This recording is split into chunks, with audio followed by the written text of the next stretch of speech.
चलो session start करें। आज हमें ऑप्शंस का इंट्रोडक्शन पढ़ना है जो कि बहुत ही एक्साइटेड होने वाला है, क्योंकि आपको पता है इंडिया में 10 में से 9 डेरिवेटिव ट्रेडर लॉस में है, और दैट इज अ फैक्ट।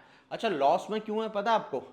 क्योंकि उन 10 में से 9 ट्रेडर को कॉल और पुट की डेफिनेशन तक नहीं आती है। लोग लाखों रुपए का नुकसान करके आते हैं मेरे पास, और मैं जब उनसे सवाल पूछता हूं, उनको कोर्स करने के लिए जब इंक्वायरी में जब सवाल पूछा जाता है कि सर आपने लाखों करोड़ों रुपए गवा दिए, क्या आपको कॉल और पुट का मतलब भी पता है? क्या आपको ये पता है ऑप्शंस कितने तरीके के होते हैं, ऑप्शंस मूव कैसे करते हैं? तब उनके पास जवाब नहीं होता, उनके पास कॉल और पुट की डेफिनेशन तक नहीं होती है कि कॉल और पुट काम कैसे करते हैं, क्या उनकी डेफिनेशन है। तो बेसिकली आज का जो सेशन है वो बहुत इंपॉर्टेंट होने वाला है ऑप्शन के पॉइंट ऑफ व्यू से, क्योंकि आज मैं आपके सामने ऑप्शन को डिकोड कर दूंगा। आज मैं आपको जो ऑप्शन सिखाऊंगा, ये आई एम डैम श्योर किसी ने भी इतना डिटेल में जाके ऑप्शंस को नहीं समझाया होगा। बिल्कुल, मतलब अपन निचोड़ देंगे आज ऑप्शन को, ठीक है? तो बहुत ध्यान से समझना। सबसे पहली चीज, ऑप्शन डेरिवेटिव का हिस्सा है, मतलब ऑप्शन में भी कॉन्ट्रैक्ट्स पर ही डील होता है।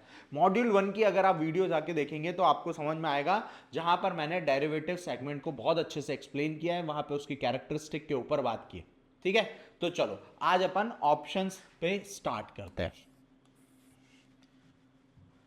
बहुत फोकस होके समझना गाइस, मजा आएगा आप लोगों को। ऑप्शंस, आपको पता है पूरी दुनिया में दो तरीके के ऑप्शंस होते हैं। एक होते हैं अमेरिकन ऑप्शन और दूसरे होते हैं यूरोपियन ऑप्शन। कौन कौन से? एक होते हैं अमेरिकन और दूसरे होते हैं यूरोपियन। अमेरिकन ऑप्शन और यूरोपियन ऑप्शन में फर्क है। क्या फर्क है पता है? अमेरिकन ऑप्शन में बायर और सेलर मिलके डिसाइड करते हैं कि कॉन्ट्रैक्ट कब एक्सपायर होना है, मतलब कॉन्ट्रैक्ट की एक्सपायरी बायर और सेलर मिलके डिसाइड करते हैं। फिर बायर और सेलर मिलके लॉट साइज भी डिसाइड कर सकते हैं। फॉर एन एग्जाम्पल, अगर अपन अमेरिकन ऑप्शन में डील कर रहे हो, मैंने और आपने सौदा किया, पहला सौदा हमने 500 के लॉट साइज पे किया, फिर अगला सौदा मैंने बोला 50,000 के लॉट साइज पे करते हैं, तो जी हाँ, वहां पे ये सब किया जा सकता है। मैंने बोला कल की एक्सपायरी पे कर लेते हैं, मैंने बोला परसों की एक्सपायरी पे कर लेते हैं, जी हाँ, ये सब भी वहां पे ऑप्शंस अवेलेबल होते हैं। बट उसी की जगह दूसरी तरफ चलें, यूरोपियन ऑप्शंस, तो यूरोपियन ऑप्शंस में ऐसा कोई फैसिलिटी अवेलेबल नहीं होती, क्योंकि एक्सपायरी डेट एक्सचेंज सेलेक्ट करता है, लॉट साइज भी एक्सचेंज ही सेलेक्ट करता है, एक्सचेंज ही डिसाइड करता है। तो इससे आपको समझ में आ रहा होगा कि इंडिया में जो ऑप्शंस चलते हैं वो यूरोपियन स्टाइल के ऑप्शंस चलते हैं। मेरे को आज भी याद है 2022 की बात है, मेरी 2022 में ऑप्शंस की एक रील बहुत ज्यादा वायरल हुई थी, क्योंकि उस रील में मैंने सिर्फ इतना बता दिया था लोगों को कि सीई जो कॉल ऑप्शन होता है, सीई का मतलब क्या होता है? कॉल यूरोपियन, और पी का मतलब होता है पुट यूरोपियन। मिलियंस में उस रील पे व्यू गए थे उस समय, क्योंकि लोग ऑप्शन तो करते थे बट उनको सी पी का मतलब भी नहीं पता था। तो चलो समझना, दो तरीके का ऑप्शन होता है, एक अमेरिकन ऑप्शन और एक यूरोपियन ऑप्शन। इंडिया में कौन सा ऑप्शन का इस्तेमाल होता है? यूरोपियन ऑप्शन का इस्तेमाल होता है, ठीक है? अब समझना, अभी हम जिस भी जो स्पॉट सेगमेंट जिसमें हम ट्रेड करते हैं, कैश सेगमेंट में ट्रेड करते हैं, वो डेरिवेटिव में जब आते हैं ना, तो वो सेगमेंट कहलाता है अंडरलाइंग असेट। मान लो मैं इंफोसिस के फ्यूचर या इंफोसिस के ऑप्शन में ट्रेड करना चाहता हूं, तो इंफोसिस का फ्यूचर या ऑप्शन का जो भी कॉन्ट्रैक्ट होगा वो बनेगा तो शेयर का। तो इस केस में वो जो शेयर है ना, वो क्या कहलाता है? अंडरलाइंग असेट कहलाएगा, ठीक है? अब ये जो अंडरलाइंग असेट है, फिर आप लोगों ने ये भी सुना होगा दो तरीके के ऑप्शन होते हैं, कॉल और पुट। कॉल को बोला जाता है सीई, कॉल यूरोपियन। पुट को बोला जाता है पीई, यानी पुट यूरोपियन। अब आप में से बहुत सारे लोग ऑप्शन में ट्रेड करते होंगे, आई एम डैम श्योर। और आप लोगों को क्या पता है? सिंपल सा एक कॉन्सेप्ट पता है क्या? मार्केट ऊपर गया कॉल खरीद लो, मार्केट नीचे गया पुट खरीद लो। बट याद रखो, आने वाले 2 से 3 सेशन में मैं आपको हर एक चीज ऑप्शन की समझाऊंगा। मैं आपको वो कंडीशन भी सिखाऊंगा जिस कंडीशन में कॉल और पुट एक साथ बढ़ते हैं और कॉल और पुट एक साथ गिरते भी हैं, और वो भी कंडीशन हम समझेंगे जब मार्केट भाग जाता है, आपका ऑप्शन टस से मस भी नहीं होता, आपका ऑप्शन हिलता भी नहीं है। ये सारी कंडीशंस हम आने वाले 1 से 2 सेशन में सब कवर कर लेंगे, ठीक है? फिलहाल के लिए समझिए, अंडरलाइंग असेट अगर ऊपर जाएगा तो यहां पे कॉल ऑप्शन के भाव बढ़ते हैं, और अगर अंडरलाइंग असेट नीचे जाता है तो यहां पे पुट ऑप्शन के भाव बढ़ते हैं। कॉल का मतलब ऐसा समझ लो तेजी, और पुट का मतलब ऐसा समझ लो मंदी, तेजी और मंदी। ठीक है, अब इस चार्ट से मुझे एक चीज समझ में आ रही है कि कॉल और पुट में इनवर्स को रिलेशन है। मतलब जब कॉल का भाव बढ़ेगा तो ऑब्वियस सी बात है पुट का भाव गिरना चाहिए, और ये क्यों गिरता है आज के सेशन में समझ में आएगा। ये सिर्फ ऐसा ही नहीं है कि कॉल का भाव बढ़ रहा है तो पुट का भाव गिर जाना चाहिए, इसका एक्चुअल रीजन क्या है वो भी हम समझेंगे। ठीक है, तो कॉल का भाव बढ़ा तो पुट का भाव गिरा, पुट का भाव बढ़ा तो कॉल का भाव गिरा। तो मेरे हिसाब से ये जो चार्ट है ये सब सबको समझ में आ रहा है, सिंपल है। अंडरलाइंग एसेट बढ़ेगी तो कॉल ऑप्शन बढ़ते हैं, अंडरलाइंग एसेट गिरती है तो पुट ऑप्शन बढ़ते हैं। कॉल और पुट इनवर्स कोरिलेशन कैरी करके चलते हैं। ठीक है, अच्छा अब सबसे पहले मैं आपको आज कॉल ऑप्शन समझाता हूं कि कॉल ऑप्शन होता क्या है।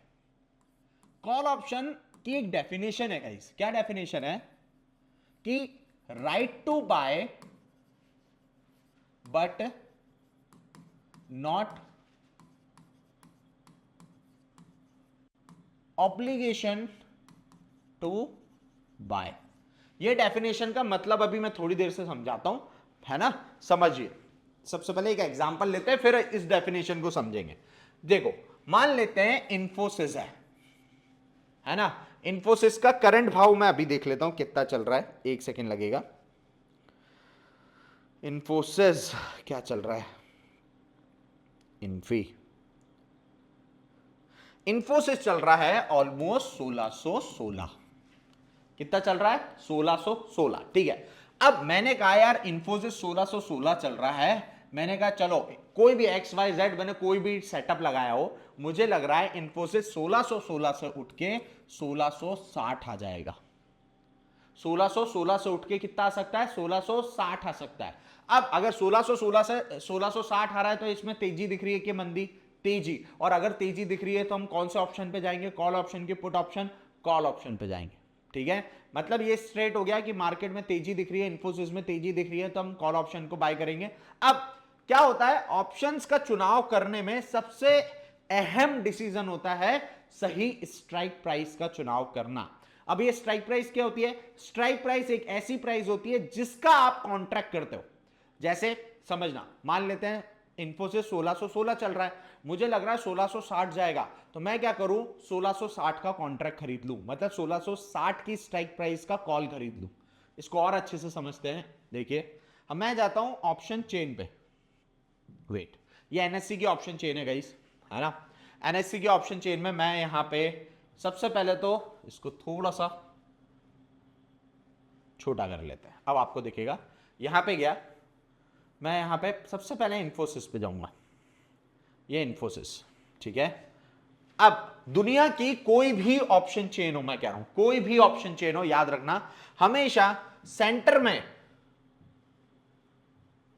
ये जो सेंटर होता है यहां पे हमेशा स्ट्राइक प्राइस होती है, लेफ्ट हैंड साइड पे कॉल का डेटा होता है और राइट हैंड साइड पे पुट का डेटा होगा।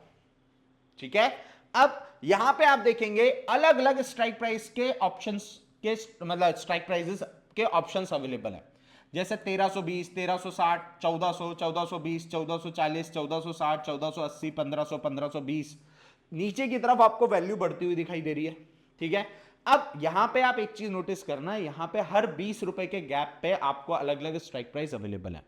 तो क्या ये 20 रुपए का गैप हर स्टॉक में अवेलेबल होता है? नहीं, ये जो गैप है इसका कोई स्टैंडर्ड तरीका नहीं है, कोई लॉजिक नहीं है।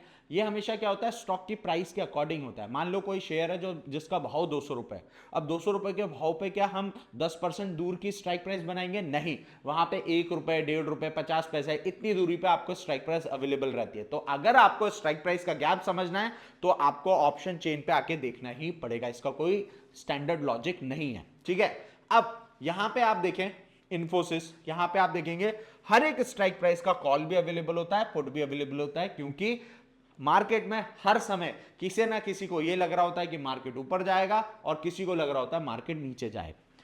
यहां पे अगर आप समझेंगे तो यहां पे अब मेरे को 1616 दिख रहा है, अब 1616 से 1660 मार्केट जा सकता है। तो यहां पे देखेंगे 1660 का कॉल ऑप्शन का भाव चल रहा है 21 रुपए। कितने रुपए चल रहा है? ₹21 का भाव चल रहा है यहां पे। अब ये जो 21 रुपए है इसका गेम समझो आप, है ना। अब बहुत ध्यान से समझना, मैंने क्या किया, मैंने इंफोसिस का 1660 का कॉल ऑप्शन खरीदा 21 रुपए में, ठीक है। ये जो 21 रुपए है ना, इसको प्राइस नहीं बोलते ऑप्शन के टर्म्स में, इस 21 रुपए को हम बोलते हैं प्रीमियम। क्या बोलेंगे इस 21 रुपए को?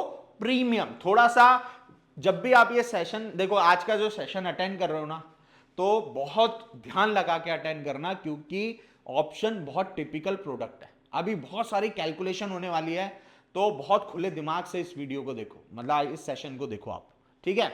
अब यहां पे समझना भाई, 21 रुपए पे हमने 1660 का कॉल ऑप्शन खरीदा। ये जो 21 रुपए है इसको हम क्या बोलते हैं?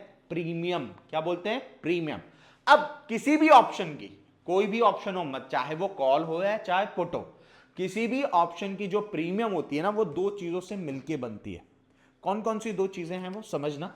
सबसे पहली उसको बोलते हैं इंट्रिंसिक वैल्यू। क्या बोलेंगे? Intrinsic value. और दूसरी जो है वो है टाइम वैल्यू।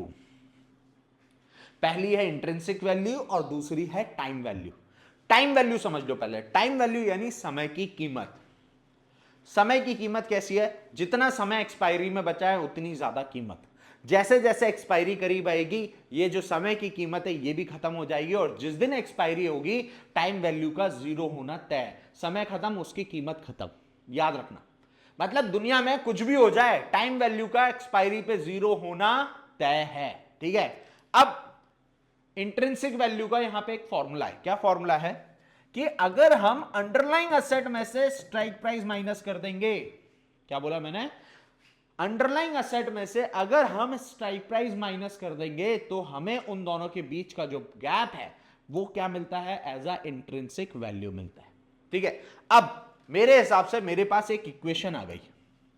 क्या इक्वेशन उठ के आ रही है? देखो बहुत सिंपल है, आप लोगों ने बचपन में ये बेसिक सी कैलकुलेशन तो की होगी, इक्वेशन सॉल्व करते ही हैं, कि किसी भी ऑप्शन की प्रीमियम जो है वो दो चीजों से मिलकर बनती है, intrinsic value plus time value.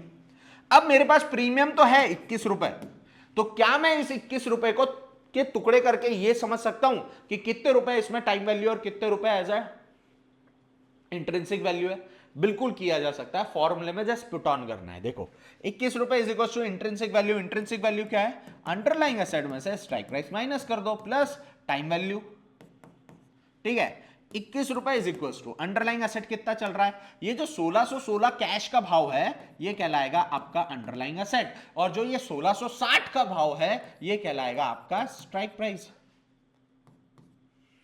ठीक है। यहां पे क्या किया हमने? 21 रुपए इज इक्वल टू, यहां पे underlying asset minus strike price है, तो अंडरलाइंग एसेट कितना चल रहा है? 1616 माइनस स्ट्राइक प्राइस क्या है? 1660 प्लस हमें क्या टाइम वैल्यू है? 9। तो टाइम वैल्यू को मैंने डाल दिया एक्स वेरिएबल। हम मैथ्स में ऐसे इक्वेशन सॉल्व करते हैं। अब यहां पे आप देखो 21 रुपए इज इक्वल टू 1616 माइनस 1660, मतलब कम में से ज्यादा माइनस हो रहा है। जब भी कम वैल्यू में से ज्यादा माइनस करते हैं तो नेगेटिव वैल्यू आती है।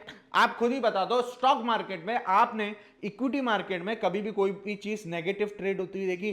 कमोडिटी में तो चलो कमोडिटी नेगेटिव ट्रेड हो सकती है, बट क्या इक्विटी मार्केट में कोई भी चीज नेगेटिव ट्रेड हो सकती है?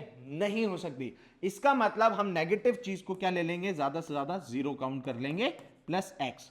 अब इससे मुझे इक्वेशन से समझ में आ रहा है कि अभी जो मैं ये ऑप्शन खरीद रहा हूं 21 रुपए में, ये पूरे के पूरे 21 रुपए अभी एज अ टाइम वैल्यू है, और इन 21 रुपए को जीरो होने से कोई भी रोक नहीं सकता। अगर मैं अभी ये ऑप्शन खरीद रहा हूं तो 21 रुपए पे कर रहा हूं, ये जो 21 रुपए हैं ये क्या है मेरे लिए? एज अ टाइम वैल्यू है। तो इस 21 रुपए को जीरो होने से तो कोई भी नहीं रोक रहा, ठीक है। अब ऑप्शन का लॉजिक समझो, तब और मजा आएगा। देखो मैंने क्या बोला भाई, ऑप्शन की डेफिनेशन क्या है? Right to buy but not obligation to buy. मतलब क्या है पता आपको? कि मैं आपसे खरीदने का अधिकार ले रहा हूं। राइट टू बाय, राइट मतलब अधिकार, बट कंपलसरी नहीं है कि मैं आपसे माल खरीदूंगा ही खरीदूंगा।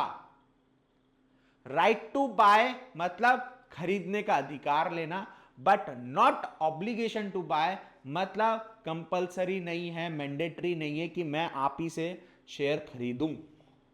ठीक है, अब यहां पर समझना, मैंने कहा इंफोसिस का 1660 का कॉल ऑप्शन लेना 21 रुपए में। इसका मतलब समझाता हूं, मतलब मान लेते हैं मैं बायर हूं, आप सेलर हो, तो मैंने क्या किया, मैंने आपसे एक कॉन्ट्रैक्ट किया। क्या कॉन्ट्रैक्ट किया कि मैं इंफोसिस के, अब लॉट साइज मान लेते हैं 500 है, तो इंफोसिस के 500 शेयर एक्सपायरी के दिन मैं आपसे 1660 के भाव से खरीदूंगा। ठीक है, कितने के भाव से? 1660, जो भी उसका लॉट साइज है। बट इस सौदे में मैंने आपको 21 रुपए ऊपर के पे करे प्रीमियम। प्रीमियम का मतलब समझते हो? आप किसी भी शॉप पे जाते हो और आप बोलते हो यार भैया प्रीमियम माल दिखाओ, मतलब ऊपर का माल।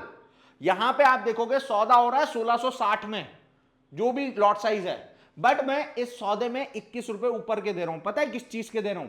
सिर्फ इस चीज के कि उस दिन एक्सपायरी के दिन मैं ये डिसाइड कर सकूं कि मुझे आपसे शेयर खरीदने हैं या नहीं खरीदने। हाँ या ना बोलने के अधिकार के मैं आपको 21 रुपए दे रहा हूं, इसीलिए इसको प्रीमियम बोला जाता है। लोगों को यही नहीं पता कि प्रीमियम जो वर्ड है वो डिराइव्ड कैसे हुआ, उसके पीछे का लॉजिक क्या है। ठीक है, अब समझना। अब इस ऑप्शन को मैं एक बहुत सुंदर एग्जांपल से समझाता हूं ताकि आपके दिमाग में ऑप्शन पानी की तरह उतर जाए। मान लेते हैं ये एक चेयर है मेरे सामने, इट्स अ चेयर। ठीक है, मेरे को ये चेयर खरीदनी थी, बहुत समय से मैं ये चेयर देख रहा हूं यार कि यार मेरे को एक चेयर खरीदनी है अच्छी। मैं एक दुकान पे गया, मैंने देखा यार ये चेयर रखी हुई है। मैंने कहा यार, दुकानदार से बात की मैंने, बहुत ध्यान से समझना एग्जांपल है ना। मैंने दुकानदार से बात करी, भैया ये चेयर कितने की है? उसने कहा भैया ये चेयर है 10,000 रुपए की। मैंने कहा अच्छा ठीक है। मैंने कहा भैया यार मेरी है ना अगले महीने सैलरी आएगी 10 तारीख को, तो मैं क्या करता हूँ इसकी बुकिंग कर जाता हूँ और अगले महीने की 10 तारीख को आके आपसे 10,000 रुपये चेयर ले लूँगा। तो दुकानदार ने क्या किया, दुकानदार ने बोला भैया ये चेयर जो है ना इसका भाव हर महीने बढ़ रहा है और हो सकता है कि ये अगले महीने आपको 12,000 रुपये में मिले। तो मैंने कहा 12,000 रुपये में मिलेगी? मैंने कहा यार ठीक है, मेरे को लग रहा है यार 12,000 भी इस चेयर के लिए वर्थ इट है। ऑब्वियस सी बात है यार, देखो कोई भी सौदा होगा तो बायर और सेलर को एक म्यूचुअल प्राइस पे तो आना पड़ेगा, तब कोई भी सौदा हो दुनिया का तभी वो सौदा होगा। चलो मैंने कहा यार 12,000 इज वर्थ इट इस चेयर के लिए। मैंने कहा ठीक है भैया, ये चेयर मैं आपसे अगले महीने 12,000 में ले लूंगा, प्लीज ये चेयर मेरी बुक कर लो। ठीक है, बट मैंने एक एक्स्ट्रा दिमाग लगाया। नॉर्मल सौदा तो यही होता है कि आप जाओगे और एडवांस देके आ जाओगे, यही करते हो। बट मैंने एक सौदा, इसमें सौदे में दिमाग लगाया। क्या दिमाग लगाया? मैंने दुकानदार से बोला भैया मैं आपको 500 रुपये ऊपर के दे रहा हूं, प्रीमियम दे रहा हूं। भाई ये चेयर 12,000 में डील हो रही है ना, 12,000 तो मैं आपको दूंगा, बट मैं अभी आपको ये 500 रुपए दे रहा हूं। और मैं इस कॉन्ट्रैक्ट में, जो आपसे और मेरे में जो कॉन्ट्रैक्ट हो रहा है, इस कॉन्ट्रैक्ट में मैं कंडीशन डाल रहा हूं। क्या कंडीशन डाल रहा हूं?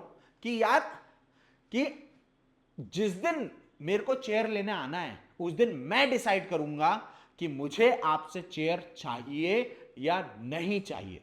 मतलब मैं आपसे इस 500 रुपए के अगेंस्ट में एक अधिकार खरीद रहा हूं, right to buy but not obligation to bye.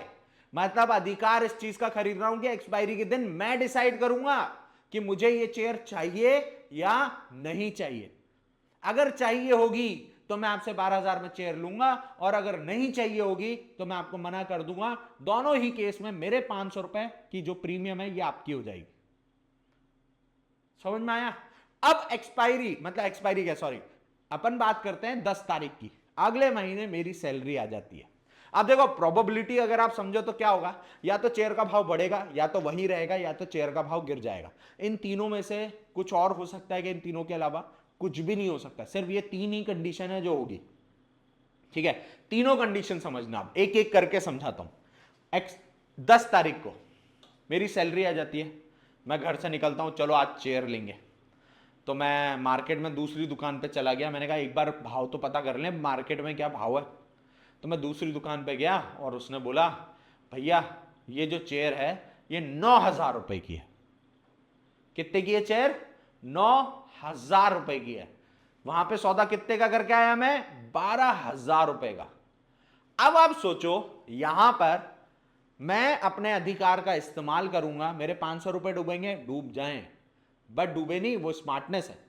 मैं अपने 500 रुपए के चक्कर में, उसके अगेंस्ट में मैंने एक अधिकार खरीदा था, उस अधिकार का इस्तेमाल करके सामने वाले को बोलूंगा भैया मेरे को आपसे चेयर नहीं चाहिए, और मैं मार्केट से 9,000 रुपए में चेयर ले लूंगा। लॉजिकली देखा जाए तो मुझे 2,500 रुपए का फायदा होगा। 9,000 से 10, 11, 12, 3,000 का फायदा होता है। 500 रुपए मेरे उसके चले गए अधिकार के। ओवरऑल मैं मार्केट रेट से 2,500 रुपए में फायदे में निकला। पहली कंडीशन। दूसरी, भाई अब ये कंडीशन 9,000 की चेयर हो, 10,000 की हो, 11,000 की हो, तीनों केस में मेरे को फायदा होगा, है ना। मैंने कहा चलो सेकंड एग्जांपल समझना। मैं घर से निकला, मैं किसी और दुकान पे गया, मैंने पूछा भैया ये चेयर कितने की है? उसने बोला 12,000 की। मतलब पूरे जगत जहां में ये जो चेयर है ये मात्र 12,000 रुपए में मिल रही है हर जगह। इसका मतलब आप समझो कि मैं मुंह उठा के किसी भी दुकान पे घुस जाता और मैं 12,000 की चेयर खरीद सकता था। तो क्या मुझे 500 रुपए का जो एक्स्ट्रा दिमाग लगाया, उस दिमाग लगाने का फायदा मिला? नहीं मिला। तो इस केस में भी मेरे 500 रुपए डूब जाएंगे, मतलब मेरी प्रीमियम जीरो हो गई। दोनों केस में जब 12,000 से कम का भाव मिला तो भी मेरी प्रीमियम डूब रही है क्योंकि मैं वहां से चेयर नहीं खरीद रहा, और जब 12,000 में मिल रहा है तो भी मेरी प्रीमियम डूब रही है क्योंकि मैं तब भी वहां से चेयर नहीं खरीद रहा। अच्छा, तीसरा एग्जाम्पल मैं बता रहा हूं। तीसरा एग्जाम्पल क्या है कि मैं गया, मैंने दूसरी दुकान पे पूछी चेयर कितने की है। उसने बोला भैया ये चेयर है 15,000 की। मैंने कहा ठीक है। मैं दूसरी दुकान गया, मैंने पूछा भैया ये चेयर कितने की है? उसने कहा भैया ये है 15,000 की। अब मैंने सबसे पहली फुर्सत में गाड़ी उठाऊंगा और उस दुकानदार के पास जाऊंगा, भैया 12,000 में चेयर निकाल दो। और इस समय मैं अपने अधिकार का इस्तेमाल कर रहा हूं, वो 500 रुपए के अगेंस्ट में जो मैंने अधिकार खरीदा, और वो मना नहीं कर पाएगा। उसको 12,000 में मुझे चेयर देनी पड़ेगी और मुझे इस केस में भी 2,500 रुपए का फायदा होगा। क्यों? 500 रुपए तो अधिकार के जा ही रहे, वो तो मेरा चार्ज लग ही रहा है ना। ये ऐसा समझ लो, जो एक्स्ट्रा चार्ज लग रहा है वो ऐसा समझ लो कि कोई टेबल अपन 2,000 रुपए में लेके आ रहे हैं और उसका दुकान से घर तक लाने का भाड़ा 500 रुपए लग गया, तो टेबल तो 2,500 की हो गई ना। तो अधिकार जो है आपने 1,600 रुपए में, अब समझना, आपने जो शेयर है वो 1,660 में डील किया। अब 1,660 में आपने डील कर लिया, बट 21 रुपए तो आपने ऊपर के खर्च कर दिए ना, तो वो भी तो कॉस्टिंग काउंट होगी। ठीक है, चलो अब आई होप आपको ये एग्जांपल समझ में आया हो कि कॉल ऑप्शन का असली मतलब क्या है ना। कॉल ऑप्शन आपको अधिकार देता है हाँ या ना बोलने का। ठीक है, अब अगर मैं अपने इस एग्जाम्पल को डिकोड करूं तो एग्जाम्पल में समझना क्या है कि भाई हमने इन्फोसिस का 1,660 का कॉल ऑप्शन खरीदा है 21 रुपए में। मतलब मैंने डील करी है कि भैया मैं आपसे एक्सपायरी के दिन 1,660 के भाव से जो भी लॉट साइज है उतने शेयर लूंगा, बट उस दिन मैं हाँ या ना बोल लेके आपको अभी से 21 रुपए दे रहा हूं, प्रीमियम दे रहा हूं अधिकार के। ठीक है, अब मैंने जब ये प्रीमियम डिकोड करी तो मैंने देखा यार प्रीमियम तो पूरी की पूरी टाइम वैल्यू है, मतलब 21 रुपए समय की कीमत है अभी जो मैं खरीद रहा हूं, क्योंकि प्रीमियम दो चीजों से मिलकर बनती है, बट मैंने जो प्रीमियम खरीदी उसमें पूरे 21 रुपए टाइम वैल्यू है। मतलब टाइम वैल्यू को जीरो होने से कोई नहीं रोक रहा, मतलब ये जो मेरा अधिकार के रुपए हैं ये तो जीरो होना तय है।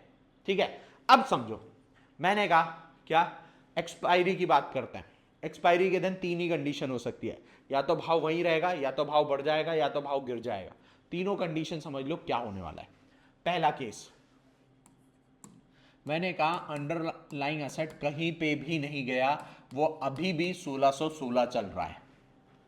अगर अंडरलाइंग एसेट 1,616 चल रहा है तो इसका मतलब क्या है कि प्रीमियम का फॉर्मूला लगेगा, premium is equal to intrinsic value plus time value.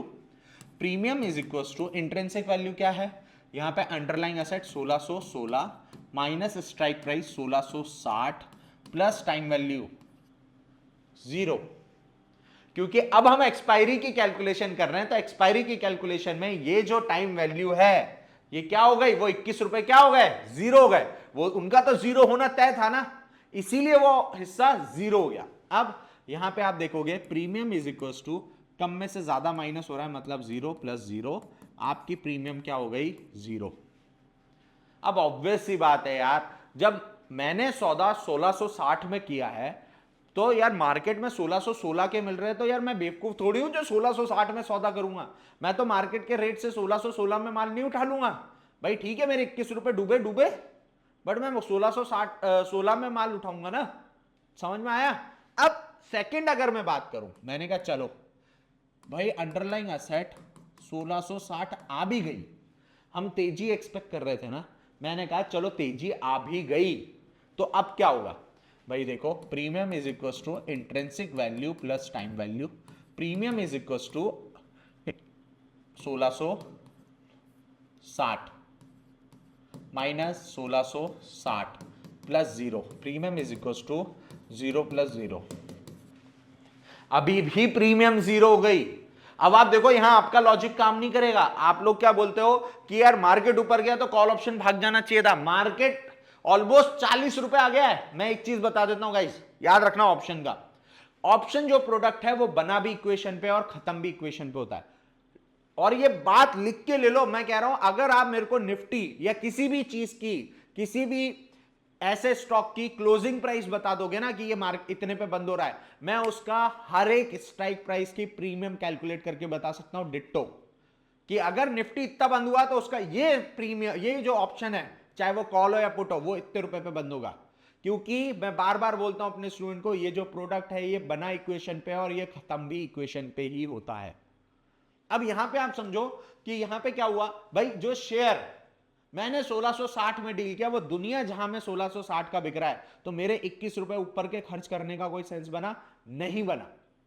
फिर यार ऐसे तो फिर प्रॉफिट ही कब होगा, क्योंकि शेयर 40 रुपए ऊपर आ गया तो भी मेरा कॉल ऑप्शन 0 हो रहा है। होगा प्रॉफिट, बट उसके लिए आपको निकालना पड़ेगा ब्रेक इवन पॉइंट। और ब्रेक इवन पॉइंट कैसे निकलेगा? जो आपका स्ट्राइक प्राइस है, स्ट्राइक प्राइस में आप अपने खर्चे को जोड़ो, टेबल में भाड़ा जोड़ दो, तो लेवल निकल के आ रहा है 1681। ये आपका लेवल है ब्रेक इवन पॉइंट। अगर आपका ये आया ब्रेक इवन पॉइंट पे आ गया तब जाके आपकी प्रीमियम 21 रुपए पे बंद होगी। अब यहां पे हो क्या रहा है, जब आपने ऑप्शन खरीदा तो आपके प्रीमियम थी 21 रुपए टाइम वैल्यू, और जब आप बेच रहे हो तब आपकी प्रीमियम है 21 रुपए, जो कि पूरी है इंट्रिंसिक वैल्यू। ठीक है, तो ये वाली कैलकुलेशन समझो क्या है। मैंने कहा आपकी जो अंडरलाइंग एसेट है वो आ गया 1681। अब क्या होगा, 1681 माइनस 1660 प्लस 0, टाइम वैल्यू 0 है, प्रीमियम कितने रुपए की हो रही है? 21 रुपए पे बंद होगी। खत्म जो होगा ना मार्केट एक्सपायरी के दिन, तो ये प्रीमियम 21 रुपए पे बंद होनी है। अब यहां से आपका जो चार्ट है, जो ऑप्शन है, वो वैसा ही मूव करेगा जैसा आप लोग एक्सपेक्ट करते हो कि चार्ट भागे आपका कॉल ऑप्शन भी भाग जाए। तो यहां पे अगर आप समझोगे तो कैसा होगा कि यार ये जो प्रीमियम है ये आगे 1682, तो प्रीमियम कितनी हो जाएगी? 22। 1683 प्रीमियम कितनी? 23, क्योंकि ये अंडरलाइंग एसेट भाग रहा है, तो अंडरलाइंग एसेट का जो गैप है वो पॉजिटिव जनरेट हो रहा है। 1684 आपकी प्रीमियम हो गई 24। 1685 आपकी प्रीमियम हो गई 25। अब आप देखेंगे आपका शेयर भाग रहा है, उसके अगेंस्ट में आपका कॉल ऑप्शन भी भाग रहा है। सो ये है ऑप्शंस, ये है options. I am damn sure आप में से ना जाने कितनों ने ऑप्शन में लॉस किया है और इस तरीके की डेफिनेशन पढ़ी नहीं, इस तरीके से ऑप्शन पढ़ा ही नहीं होंगे, डैम श्योर। ठीक है, तो ये तो था कॉल ऑप्शन। अब चलते हैं पुट ऑप्शन की तरफ। पुट ऑप्शन का क्या लॉजिक है? सिंपल है। सबसे पहले पुट ऑप्शन का मैं वही एक डेफिनेशन लिखूंगा। यहां आता है right to sell but not obligation to sell. Call option जब आप खरीदते हो तो आप खरीदने का अधिकार खरीदते हो, पुट ऑप्शन जब आप खरीदते हो तो आप बेचने का अधिकार खरीदते हो, कि आप डिसाइड करोगे कि एक्सपायरी के दिन आपको माल बेचना है या नहीं बेचना है। पुट ऑप्शन का मतलब ये होता है। ठीक है, चलो अब एक रैंडम नंबर के साथ ये एग्जांपल कंप्लीट करते हैं। मैंने कहा वही इन्फोसिस ही ले लेते हैं।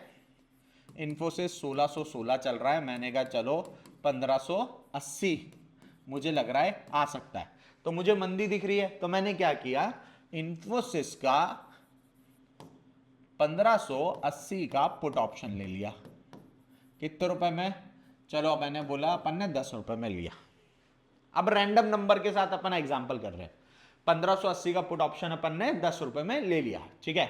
अब ये जो 10 रुपए है इसको हम क्या बोलेंगे, प्रीमियम। किसी भी ऑप्शन की प्रीमियम दो चीजों से मिलकर बनती है, intrinsic value plus time value. Shortcut लिखा है, समझ जाओगे, है ना।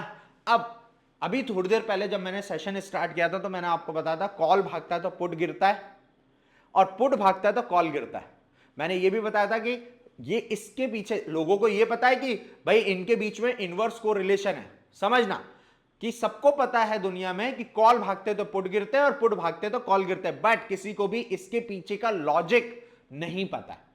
और लॉजिक क्या है पता है आपको, कि ये जो प्रीमियम का फॉर्मूला होता है ना जिसमें इंट्रिंसिक वैल्यू होती है, इंट्रिंसिक वैल्यू का जो फॉर्मूला है इस फॉर्मूले में फेरबदल हो जाता है।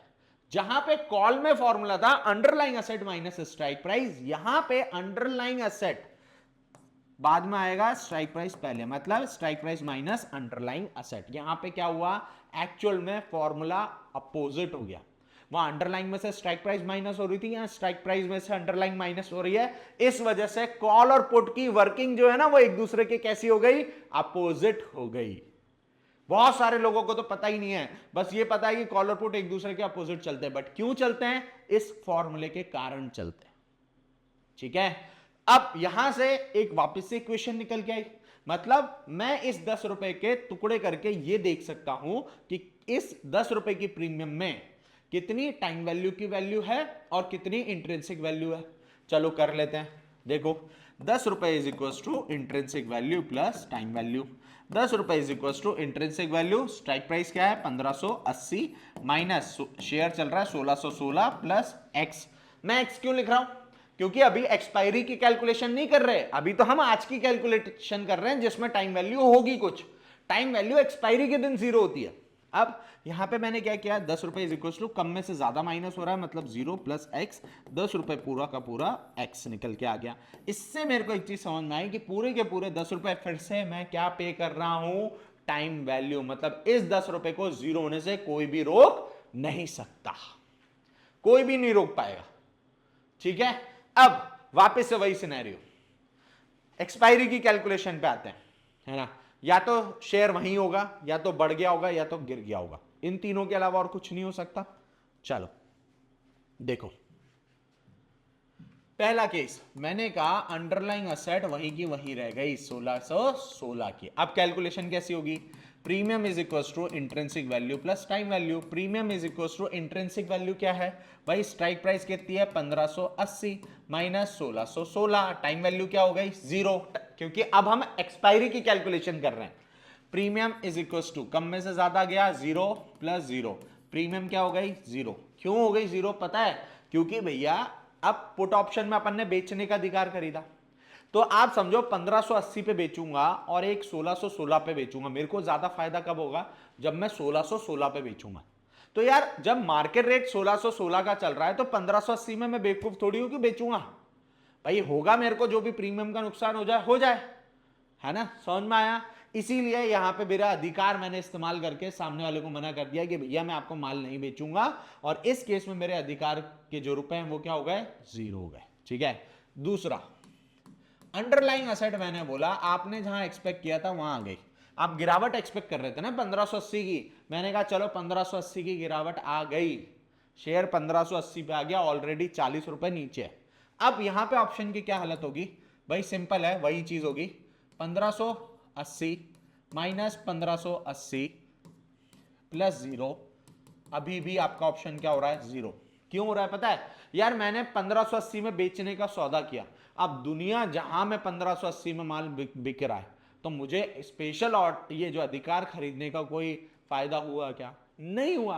अब फिर यार ऐसे तो फिर फायदा कब होगा, होगा ना, टेबल में भाड़ा तो जोड़ो। अब आपने सौदा कितने का किया 1580 का, ऊपर के खर्चे कितने कर दिए 10 रुपए। तो याद रखना कॉल ऑप्शन में जो होता है वो प्रीमियम और स्ट्राइक प्राइस प्लस होती है, ऐसे समझ लो। अगर आप ऑप्शन में ट्रेड करते हो और आपको ये जानना है कि आपका ब्रेक इवन पॉइंट कौन सा होगा, कि एक्सपायरी पे आपका जो ऑप्शन है वो उतने रुपए पे ही बंद हो जाए जितने रुपए पे आपको खरीदा है आपने, तो उसके लिए आपको क्या करना पड़ता है, कॉल ऑप्शन में आप जो स्ट्राइक प्राइस ले रहे हो, स्ट्राइक प्राइस में आपकी प्रीमियम जोड़ के वो लेवल निकाल लो, तो वो ब्रेक इवन पॉइंट हो गया। अगर मार्केट वहां बंद होगा तो आपकी प्रीमियम उतने पे बंद होगी जितने पे आपने खरीदी है। पुट ऑप्शन में उल्टा होता है, आप स्ट्राइक प्राइस और प्रीमियम में है ना, तो स्ट्राइक प्राइस से प्रीमियम क्या कर दो, माइनस कर दो। तो यहां पे मैंने क्या किया, 1580 में से 10 माइनस कर दिया, तो यहां पे लेवल आ गया 1570।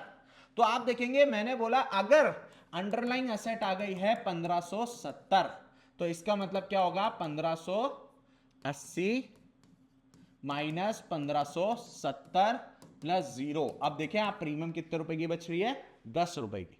हुआ क्या, सिंपल सी बात है, जब मैंने ऑप्शन खरीदा तो मेरा ऑप्शन था पूरी की पूरी टाइम वैल्यू, और जब मैं ऑप्शन को बेच रहा हूं तब मेरे ऑप्शन की प्रीमियम है वो है इंट्रिंसिक वैल्यू, सेम 10 रुपए की। बट वो इंट्रिंसिक वैल्यू 10 रुपए की जनरेट होने के लिए मेरे स्टॉक को आप देख लो ऑलमोस्ट 1616 से 1570 आना पड़ा, मतलब ऑलमोस्ट 45 से 50 पॉइंट गिरना पड़ा, तब जाके मेरे को नो प्रॉफिट नो लॉस का लेवल पे आया मार्केट। ठीक है, अब यहां से मार्केट वैसे ही काम करेगा जैसा आप लोग समझते हो कि यार शेयर गिर रहा है, जैसे 1569 तो प्रीमियम हो जाएगा 11, 1568 कितना हो जाएगा 12, 1567 प्रीमियम कितना हो जाएगा 13, 1566 प्रीमियम कितना हो जाएगा 14। यहां आप देखेंगे आपका शेयर गिर रहा है और वहीं पे आपका पुट ऑप्शन का भाव बढ़ रहा है। एक चीज याद रखो, मैं अभी जो भी पढ़ा रहा हूं ना, मैं सिर्फ आपको ये चाहता हूं मैं आपका कि आप इस प्रोडक्ट को अंदर से समझो। भाई पैसे बनाना नहीं बनाना ये बात की बात है। देखो सिंपल सी चीज है यार, आप किसी चीज से पैसे बनाना चाह रहे हो ना, तो यार आपको उस प्रोडक्ट की कोर नॉलेज होनी चाहिए, कोर, तब आप उस पर पैसे बना पाओगे। विदाउट कोर नॉलेज मुझे नहीं लगता कि कोई किसी भी प्रोडक्ट पे पैसे बनाने के लायक भी बनता है। भाई सिंपल है, मकान मजबूत बनाना तो नींव मजबूत रखते हो कि नहीं रखते हो। ज्यादातर ट्रेडर यही गलती करते हैं, वो अपनी जो ट्रेडिंग जर्नी है ना वो ऑप्शन से शुरू करते हैं विदाउट अंडरस्टैंडिंग दैम। देखो अपनी ट्रेडिंग जर्नी ऑप्शन से शुरू करने में कोई बुराई नहीं है, बट एटलीस्ट आप ऑप्शन के प्रोडक्ट को थोड़ा समझो तो सही कि ऑप्शन का प्रोडक्ट काम कैसे करता है, कॉल और पुट है क्या, कॉन्ट्रैक्ट है बट किस चीज के, उसके पीछे का लॉजिक क्या है, तब तो आपको समझ में आएगा ये। अब आपने है ना ऑप्शन में एक बहुत ही फेमस ट्रेडिंग स्टाइल है हीरो या जीरो, सुना होगा, I am damn sure hero या जीरो ट्रेडिंग होती है। अब मैं आपको एक कैलकुलेशन बता रहा हूं, आप खुद समझ लेना कि hero zero trading worth it है भी या नहीं है। सबसे पहली चीज, हीरो जीरो ट्रेडिंग कब होती है, एक्सपायरी के दिन होती है। ठीक है, कब होती है एक्सपायरी के दिन भी, 2-2:30 बजे, जब मार्केट ऑलमोस्ट क्लोजिंग के लिए होता है। और हम ये भी है हीरो जीरो ट्रेडिंग में हम सस्ती प्रीमियम खरीदते हैं। ठीक है, अब एक एग्जांपल के थ्रू समझना, मान लेते हैं बैंक निफ्टी है 50,000 चल रहा है, ठीक है, और मार्केट में 2:30 बज चुके हैं। अब मार्केट के पास सिर्फ 1 घंटा और बचा है चलने के लिए। ठीक है, अब हीरो जीरो के लिए सस्ती प्रीमियम पकड़ते हैं। मैंने क्या किया, 50,300 का कॉल ऑप्शन खरीद लिया 5 रुपए में। अब मैं एक्सपेक्ट कर रहा हूं कि मेरी ये जो प्रीमियम है ना ये रॉकेट हो जाए। आपको पता है अगर मैंने ये प्रीमियम खरीद ली और मैं चाहता हूं कि मार्केट 1 घंटे बाद जब बंद हो तो भी ये प्रीमियम 5 रुपए पे बंद हो, इसके लिए मेरे मार्केट को पता है कितने पॉइंट चलना पड़ेगा। सबसे पहले यहां से 300 पॉइंट प्लस खर्चा 5, यानी 305 पॉइंट। अब आप समझ लो 1 घंटे में अगर आपका बैंक निफ्टी 305 पॉइंट चल रहा है तो जाके आपकी प्रीमियम 5 रुपए पे बंद होगी, नहीं तो आपके पैसा जीरो होना तय है। अब ये आप समझो कि ये रिस्क लेना वर्थ इट है, कैलकुलेटिव है या नहीं है। It's all in front of you guys, आप खुद जज कर सकते हो ये चीज। ठीक है, अच्छा अब एक ऑप्शन के रिगार्डिंग आखिरी चीज और बता देता हूं आज के लिए, क्योंकि ऑप्शन बहुत ज्यादा, आई नो बहुत ज्यादा कैलकुलेशन हैवी हो रही होगी। कोई एक लास्ट छोटी सी और चीज है, फिर we'll end this session. Option chain के बारे में बता रहा हूं, है ना। देखो ऑप्शन चेन जो होती है, समझना,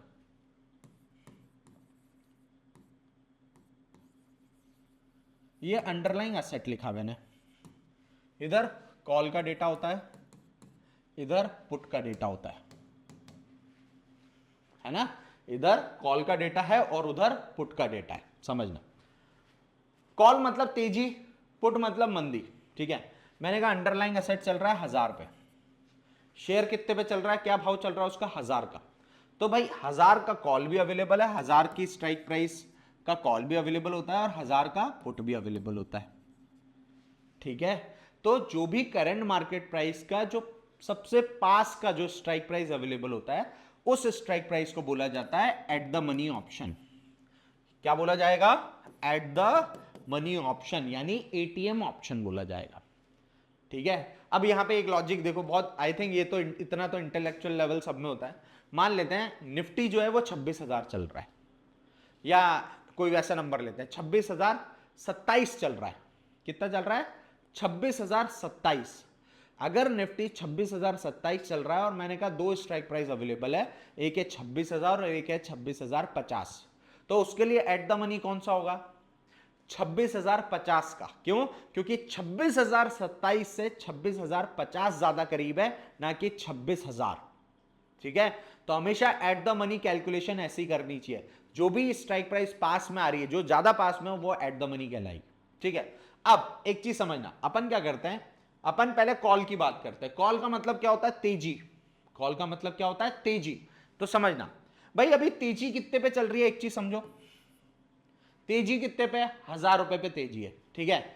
अब एक चीज समझना, लॉजिक क्या होता है, अगर किसी चीज का भाव 1000 रुपए है तो हम क्या बोलेंगे, यार भाव बढ़ बढ़ के ही तो 1000 रुपए आया होगा, इसी को ही तो तेजी बोलोगे, है ना। अब अगर किसी चीज का भाव 1000 रुपए है तो इसका मतलब 1000 के नीचे वाले भाव तो ऑलरेडी तेजी में कवर हो गए, जैसे 990 कवर हो गया, 800 कवर हो गया, 700 कवर हो गया, 600 कवर हो गया, ये सारे भाव में तो ऑलरेडी तेजी में कवर हो गए। तो जो भाव ऑलरेडी तेजी में कवर हो चुके हैं, जैसे मैंने कहा 990, 980 या 970, ये सारे जो भाव हैं ये ऑलरेडी कवर हो चुके हैं। तो जो कवर हो चुके हैं उनको बोला जाता है in the money option, ITM option. क्या बोला जाता है? आईटीएम ऑप्शन बोला जाता है। फिर यहां पे अगर आप देखेंगे कि भाई तेजी 1000 पे, तो अब 1000 से जब ऊपर जाएगा तो नई नई तेजी एक्सप्लोर करेगा मार्केट। तो जो तेजी अभी तक एक्सप्लोर नहीं हुई है, जो तेजी में कवर नहीं हुई है, वो भाव, जैसे 1010 का भाव कवर नहीं हुआ, 1020 का भाव कवर नहीं हुआ, 1030 का भाव कवर नहीं हुआ, तो जो भाव कवर नहीं हुआ है उसको बोला जाता है out of the money option. क्या बोला जाएगा? ओटीएम ऑप्शन, यानी out of the money option, ठीक है। अब पुट की तरफ चलते हैं। पुट का मतलब क्या होता है? मंदी। तो मंदी कहां चल रही है? 1000 पे। अब मंदी का क्या है लॉजिक यार, कि इंफिनिटी से गिरते गिरते कोई चीज 1000 रुपए पे आई है, यही होता है मंदी का मतलब। तो जो भाव ऑलरेडी गिरावट में कवर हो चुके हैं, जैसे कौन कौन से भाव कवर हो गए भाई, 1010 से गिरावट आ गई है, 1020 की गिरावट आ चुकी है, 1030 की गिरावट आ चुकी है। तो जो गिरावट आ चुकी है उसको हम बोलते हैं in the money option. Same वही लॉजिक है, जो तेजी कवर हो चुकी है वो इन द मनी, जो मंदी कवर हो चुकी है वो इन द मनी। अब भाई 1000 से गिरेगा तो नई नई गिरावटें देखने को मिलेगी, नए नए लेवल की गिरावट। तो कौन से लेवल की गिरावट देखेंगे 1000 के बाद? 990, 980, 970। तो जो गिरावटें आगे चल के कवर होंगी उसको बोला जाता है out of the money option, ठीक है। 3 कैटेगरी होती है ऑप्शन की, out of the money, ATM और आईटीएम, यानी एट द मनी और इन द मनी, ठीक है। अब किस स्ट्राइक प्राइस में ट्रेड करना ज्यादा अच्छा है वो हम आगे चल के समझेंगे, क्योंकि जब मैं आपको ऑप्शन ग्रीक्स पढ़ाऊंगा तो हमें स्ट्राइक प्राइस को लेकर बहुत ज्यादा क्लैरिटी मिलेगी। याद रखना, एक अच्छा ऑप्शन बायर या एक अच्छे ऑप्शन ट्रेडर को सबसे ज्यादा जो चीज पे ध्यान देना चाहिए वो होता है स्ट्राइक प्राइस सिलेक्शन, सही भाव जिस पे आप सौदा कर रहे हो, ठीक है। अब ये जो मैंने बनाया एक तरीके से ऑप्शन चेन जैसा ही है। अब मुझे एक चीज पता है कि यार एक्सपायरी के पॉइंट ऑफ व्यू से, अब मैं इसको एक्सपायरी के पॉइंट ऑफ व्यू से डील कर रहा हूं। यार एक्सपायरी के दिन, है ना भाई, कोई भी ऑप्शन हो, 970 का पुट हो, 970 का कॉल हो, 1000 का कॉल हो, 1000 का पुट हो, कोई भी इस पूरे बोर्ड पे कोई भी कॉल या पुट हो, उसमें से जो टाइम वैल्यू है वो तो होना 0 तय है। कोई भी ऑप्शन हो एक्सपायरी के दिन, उसके अंदर से तो टाइम वैल्यू 0 हो जाएगी। अब एक चीज समझो, आपकी टीम में 2 प्लेयर है और उन 2 प्लेयर में से एक आउट हो गया, तो अब जब एक आउट हो गया तो पूरी जिम्मेदारी दूसरे पे आ जाएगी कि नहीं आ जाएगी? तो आपकी ऑप्शन की प्रीमियम दो चीजों से मिलकर बनती है, टाइम वैल्यू और इंट्रिंसिक वैल्यू, जिसमें से टाइम वैल्यू का जीरो होना तय है। तो इसका मतलब जो मेन गेम होता है एक्सपायरी के दिन वो होता है इंट्रिंसिक वैल्यू का। ठीक है, अब इंट्रिंसिक वैल्यू का जो फॉर्मूला है अगर मैं यहां पे लगाऊं तो क्या है? सिंपल, कॉल का फॉर्मूला होता है अंडरलाइंग एसेट में से स्ट्राइक प्राइस माइनस कर लो, पुट का होता है स्ट्राइक प्राइस में से अंडरलाइंग एसेट माइनस कर लो। ठीक है, अब मैं क्या करता हूं, मैं जितनी भी यहां स्ट्राइक प्राइस है इन सबके इंट्रिंसिक वैल्यू निकालता हूं, क्योंकि मुझे पता है टाइम वैल्यू तो जीरो है। इससे मुझे एक लॉजिक समझ में आएगा कि अगर कोई स्ट्राइक प्राइस का इंट्रिंसिक वैल्यू जीरो है, टाइम वैल्यू जीरो है, मतलब उस ऑप्शन का जीरो होना तय है। ठीक है, चलो करते हैं ये एक्टिविटी, सिंपल है। क्या किया समझना, पहले कॉल ऑप्शन से बात करते हैं। देखो टाइम वैल्यू तो सब में जीरो है, सिर्फ खेल इंट्रिंसिक वैल्यू का है, तो इंट्रिंसिक वैल्यू निकालते हैं। Underlying asset minus strike price, underlying कितना है 1000, स्ट्राइक प्राइस क्या है 970, इसका मतलब इन दोनों के बीच में आएगा गैप कितने पॉइंट का 30 का। मतलब ये प्रीमियम एक्सपायरी के दिन अगर मार्केट 1000 पे बंद होता है तो 30 रुपए पे बंद होगी। सेम ये प्रीमियम 20 रुपए पे, ये प्रीमियम 10 रुपए पे, ये प्रीमियम जीरो, ये प्रीमियम जीरो, ये प्रीमियम जीरो, ये प्रीमियम जीरो, क्योंकि इन दोनों के बीच का गैप नेगेटिव है। ठीक है, पुट की बात करते हैं तो पुट में स्ट्राइक प्राइस में से अंडरलाइंग एसेट माइनस करना है। तो आप देखो 970 में से 1000 माइनस करेंगे जीरो, जीरो, जीरो, जीरो, अगर यहां माइनस करेंगे 10, 20 और 30। समझ में आया? अब इस पूरे चार्ट से मैं जो आपको समझाना चाह रहा हूं लॉजिक, वो सिर्फ ये समझाना चाह रहा हूं कि एक्सपायरी के दिन दुनिया जहां का कोई भी ऑप्शन हो आप ले लो, याद रखना सिर्फ और सिर्फ इन द मनी की प्रीमियम बचेगी, बाकी एट द मनी से लेके आउट ऑफ द मनी सारे ऑप्शन क्या हो जाते हैं? जीरो हो जाते हैं। ठीक है, दैट्स इट। यही चीज आज मैं एज अ इंट्रोडक्शन सिखाना चाह रहा था आपको, एंड आई होप आप लोगों को ये ऑप्शंस का ये जो लॉजिक है ये समझ में आया होगा।